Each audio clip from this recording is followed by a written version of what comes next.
तो मूवी के स्टार्ट में हम एक लड़की जेन फोस्टर को देखते हैं। उसके साथ उसके प्रोफेसर और उसकी असिस्टेंट भी होती है। वो लोग खुले आसमान के नीचे कोई रिसर्च कर रहे होते हैं। तभी उन्हें आसमान से कोई लाइट निकलती हुई दिखाई देती है और तभी वहाँ पर एक बहुत बड़ा टोर्नेडो आता है और उसमें से एक आदमी बाहर आकर गिरता है जिसने कपड़े तक नहीं पहने होते और प्रोफेसर उनको कुछ कपड़े पहनाता है। अब यहाँ से स्टोरी आती है पास्ट में और हमें मिडगार्ड का सीन दिखाया जाता है। ऐसा किंगडम और ऐसी दुनिया जो कि जमीन से ऊपर है उसे एस्गार्ड कहते हैं और मिडगार्ड उससे नीचे वाली दुनिया यानी जमीन को कहते हैं। वहाँ पर कुछ फ्रोस्ट जायंट का अटैक होता है क्योंकि वो मिडगार्ड पर कब्जा करना चाहते थे, लेकिन तभी वहाँ पर एस्गार्ड से एक किंग आता है जिसका नाम किंग ओडिन होता है और उन सब जायंट से लड़कर उन्हें हरा देता है। इन जायंट्स के लीडर का नाम लोफी होता है और किंग ओडिन लोफी को पूरी तरह से हरा देता है और उसके पास एक खतरनाक वेपन भी होता है जिसे किंग ओडिन अपने पास रख लेता है। इनफैक्ट ये वेपन किसी भी लीडर की ताकत हुआ करता है और हर किंगडम के पास उसका अलग वेपन होता है।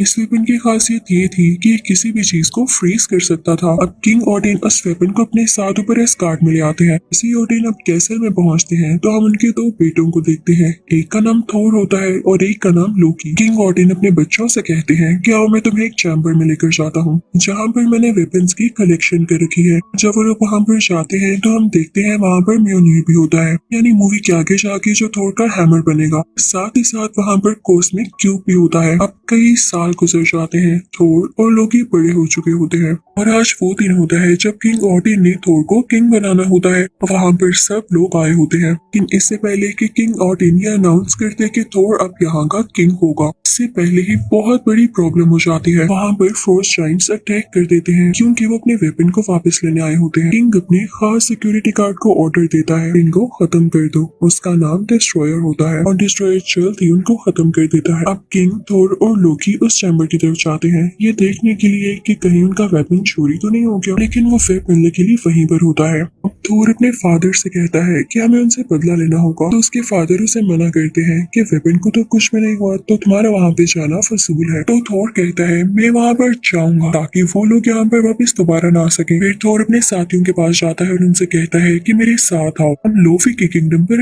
अब उसके साथ ही मान जाते हैं और वो सब उस तरफ निकल पड़ते हैं। उस रास्ते पर पहुंचते ही वो देखते हैं कि वहाँ पर एक सिक्योरिटी गार्ड है जो कि किंग ओडिन का खास आदमी होता है।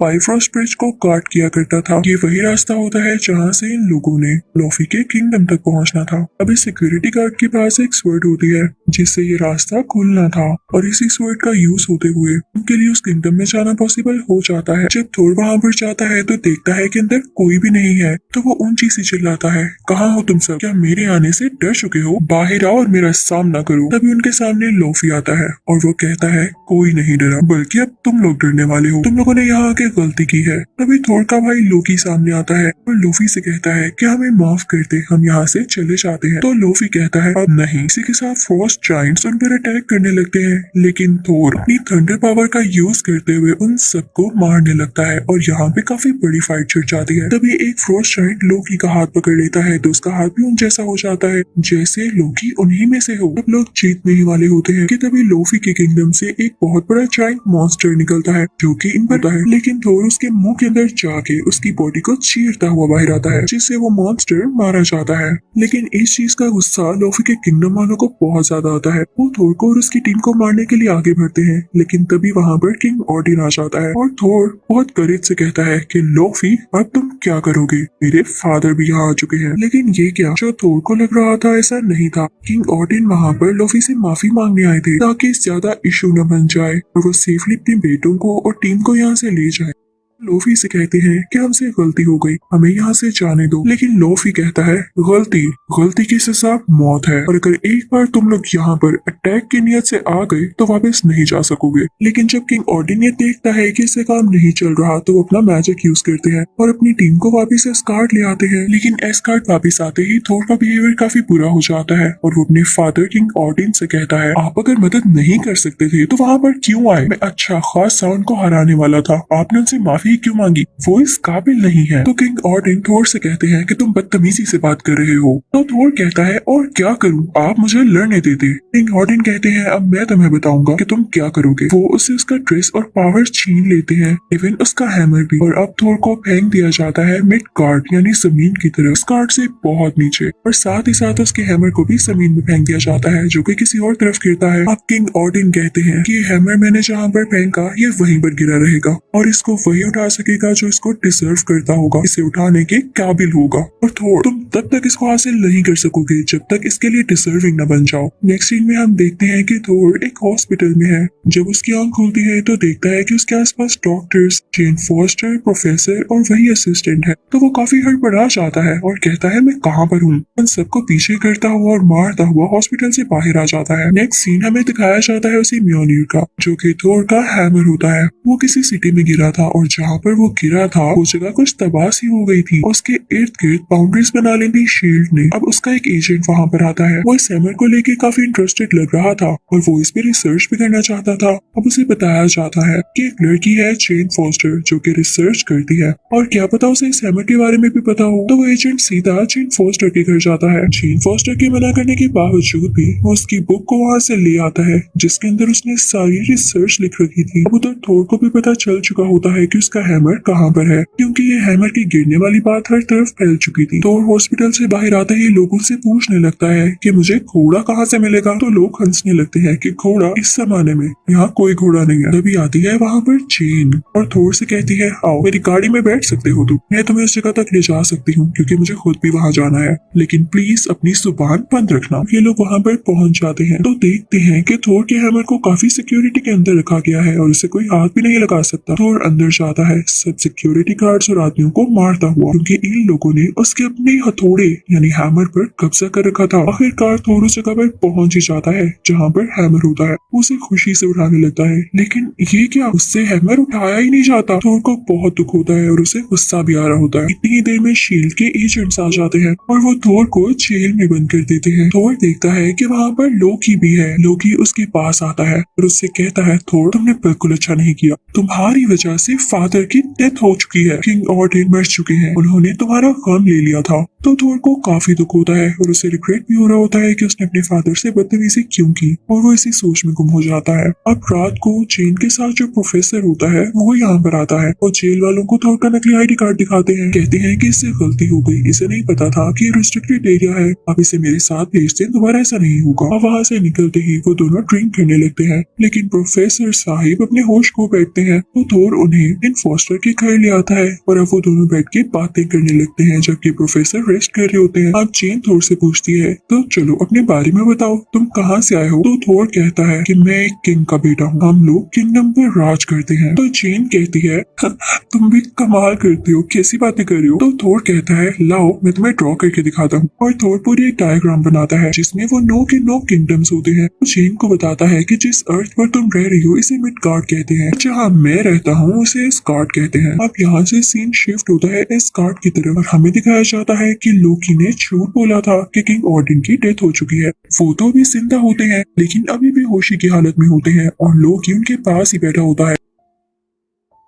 वहाँ पर लोकी के जहन में ये सोच चल रही होती है कि वो किंग ऑर्डिन को ही मरवा देगा क्योंकि वो चाहता है कि उनका बेटा और किंग बने और लोकी क्योंकि उनका असली बेटा नहीं होता इसीलिए वो लोकी को किंग नहीं बनाना चाहते। लोकी प्लान कर रहा हो किंग को मरवा देगा और खुद यहाँ पर रूल करेगा क्योंकि थोर तो पहले ही जमीन पर है। वो वहाँ से उस चैम्बर में जाता है जहाँ पर वो फ्रीजिंग गैजेट होता है यानी लूफी का वेपन और उसको लेकर अब वो पहुंच जाता है पाथवे पर जहाँ पर वो सिक्योरिटी गार्ड उस रास्ते को गार्ड कर रहा होता है। वो लोकी को मना करता है कि सॉरी मैं आपके लिए दरवाजा नहीं खोल सकता। तो लोकी कहता है अच्छा वो ये लो। इसी के साथ ही वो उस वेपन का यूज करते हुए इस बेचारे सिक्योरिटी गार्ड को जमा देता है। उसकी स्वर्ड लेकर पहुंच जाता है उसी किंगडम में यानी लोफी के इलाके। वो वहां जाके लोफी से कहता है कि तुम्हें मेरे लिए काम करना होगा, तुम किंग ऑर्डिन को मार डालोगे, जैसे ही तुम ये करोगे तो मैं तुम्हें तुम्हारा वेपन लौटा दूं, इस तरह से तुम्हारे पास ही तुम्हारी पावर्स आ जाएंगी और मैं भी किंग बन जाऊंगा। तो लोफी कहता है डील तो अच्छी है, मैं इसे एक्सेप्ट करता हूँ। लोकी वहाँ से वापिस आ जाता है तो उसे थोर के दोस्त रोक लेते हैं और कहते हैं कि कितनी शैतानी सोच है तुम्हारी, तुम जो भी कर रहे हो हमें वो पता है। तो लोकी उनको खामोश करवा देता है ये कह के कि जल्द ही मैं तुम लोगों का किंग बनने वाला हूँ, इसलिए खामोश ही रहो तो बेहतर है। लेकिन थोर के साथी भी उसकी तरह ब्रेव होते हैं। वो जाते हैं मिडगार्ड थोर को सब कुछ बताने के लिए। वो थोर को बताते हैं कि लोकी असल में चाह क्या रहा है, उसने ये सारा सीन क्रिएट किया है ताकि वो किंग बन सके। तो थोर को तो ये सुन के बहुत गुस्सा आ जाता है। इस बात की खबर लोकी को भी हो जाती तो वो बादशाह के खास सिक्योरिटी गार्ड के पास जाता है जो कि मेटल से बना होता है, डिस्ट्रॉयर। अब लोकी उसे कहता है कि जमीन पर जाओ और थोर और उसके साथियों को मार डालो। तो डिस्ट्रॉयर लोकी की बात मानते हुए मिडगार्ड पर जाता है। वो थोर के साथियों के सामने जाके उसको मारने ही वाला होता है कि तभी थोर सामने आ जाता है और वो कहता है डिस्ट्रॉयर रुक जाओ और मुझसे मुकाबला करो। डिस्ट्रॉयर को क्या फर्क पड़ना था,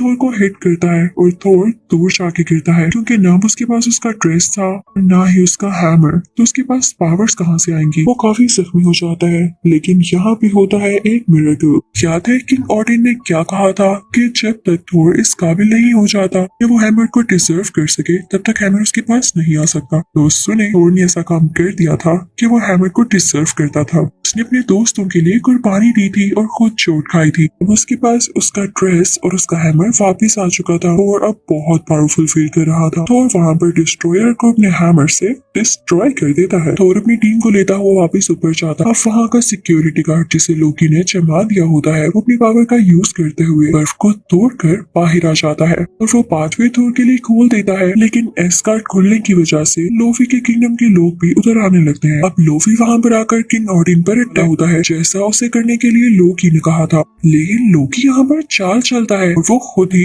लोफी को मार डालता है अपने फादर की आंखों के सामने ताकि वो अपने फादर यानी किंग ऑडिन को इम्प्रेस कर सके कि इसने अपने फादर की जान बचाई है। यहाँ से लोकी सीधा बढ़ता है बाइफ्रॉस्ट ब्रिज की तरफ और उसे एक्टिवेट करके उसमें से कोई खतरनाक बीम निकालने वाला होता है ताकि ये सारी जगह तबाह हो जाए और लोकी खुद अपने किंगडम पर राज कर सके और उसे रोकने वाला कोई भी यहाँ तक ना आ सके। लेकिन तभी वहाँ पर आ जाता है थोर और उसे रोकने वाला आज तक कोई पैदा नहीं हुआ था। थोर लोकी से कहता है तो तुम पास नहीं आओगे, तो लोकी कहता है नहीं, इसमें से मैं बीम्स निकाल नहीं वाला हूँ। तो थोर कहता है अच्छा ठीक है। थोर अपना हैमर उस ब्रिज के ऊपर दे मारता है जिससे वो ब्रिज डिस्ट्रॉय हो जाता है। लोकी ये देख के हैरान रह जाता है लेकिन ब्रिज टूटने की वजह से वो दोनों ब्रिज से नीचे गिरने वाले होते हैं। तभी वहाँ पर किंग ऑडिन आते हैं जो कि थोर का हाथ थाम लेते हैं ताकि वो नीचे न गिरे। लोकी ने थोर का हाथ पकड़ा होता है लेकिन जब उसे रियलाइज होता है कि वो इस काबिल नहीं था कि कभी भी अपने फादर को इम्प्रेस कर सके तो वो अपना हाथ थोर से खुद ही छुड़वा लेता है। हर तरफ ये बात फैल जाती है कि लोकी ब्रिज से गिरकर मारा गया। अब किंग ऑडिन आते हैं थोर के पास और उससे कहते हैं कि जब तक मैं जिंदा हूँ मेरी यही ख्वाहिश है कि मेरा बेटा मेरी आंखों के सामने किंग बने।